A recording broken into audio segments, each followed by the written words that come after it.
Hi, this is John Dreyer for Fender University, and I'm here with Chris Fleming, who is going to show us the steps for placing the pickguard and drilling the holes, as well as the output jack plate.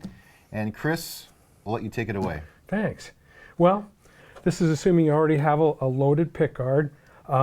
This particular model is an American model, so it has 22 frets. And what's going to need to happen here is that we're going to tuck the pickguard in under the end of the fingerboard and then place it, okay? The things that's important here is to make sure all the wires are in the cavities and the pickguard is flush to the top, like I have here. And then the important thing we're going to do is make sure that we're aligned evenly around the bridge, okay? That's the most important thing. This is where the alignment needs to happen. Up under here, under a 22 fret neck, you don't really see the end of the fingerboard, so as long as it's snug along the side, you're fine. So how I normally do this is I will drill a pilot hole across the pickguard so that I can put in 2 screws and it'll hold the pickguard while I put the rest of the pilot holes in. So that's what I'm going to do. I'm making sure that this is aligned well, and I'm going to make a pilot hole. This is a 16th drill bit. I'm going to make a pilot hole right in the center of this here. And then I'm going to go ahead and put a screw in, using some wax to help lubricate the screw and make it a lot easier to go in. I'm going to put the screw in almost all the way down. I want to leave a little space so that I still have some adjustment, okay? Now, I've got this aligned really well around the bridge. Looks even to me. You want to take a look at it over the top to get this edge lined up really well with the bridge. Now I'm going to go across. I'm going to put another pilot hole right in here. Now, what you want to do is be careful that you get as close to the center of the hole as possible. You don't have to take it very far. And now I'm going to put another screw in, wax the screw. And I'm going to take this one also down almost all the way. Then what I'll do is I'll snug these up and make sure that I'm still in good alignment around the bridge. This is the most important part of this setup. I've taken the screws down and snugged them up, and the next screw I'm going to put in is this one. And I'm going to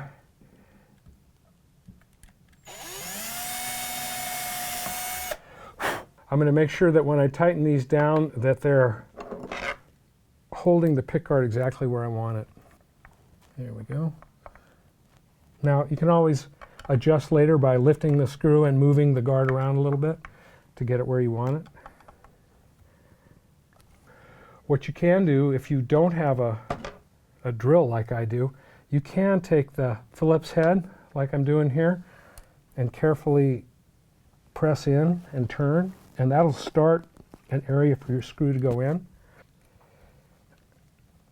This is an okay way to do it. It's not the best way, though. It's much better to use a drill to pre-drill a hole.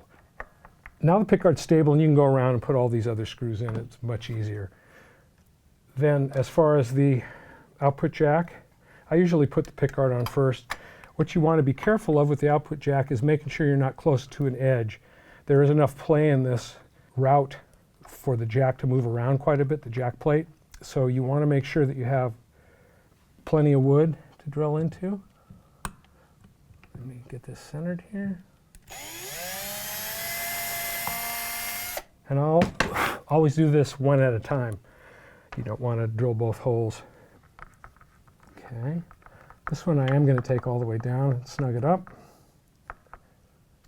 Make sure that everything's good here. Drill this next pilot hole.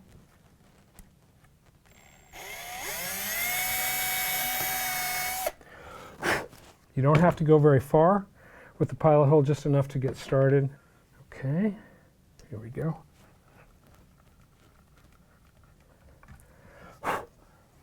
There you have it.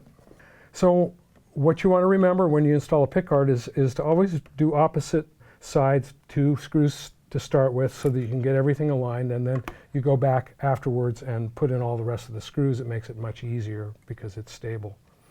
And it should be pretty easy after that. Thank you very much, Chris. Sure. For more information and to find out how to purchase Fender necks and bodies and other parts, please visit fender.com.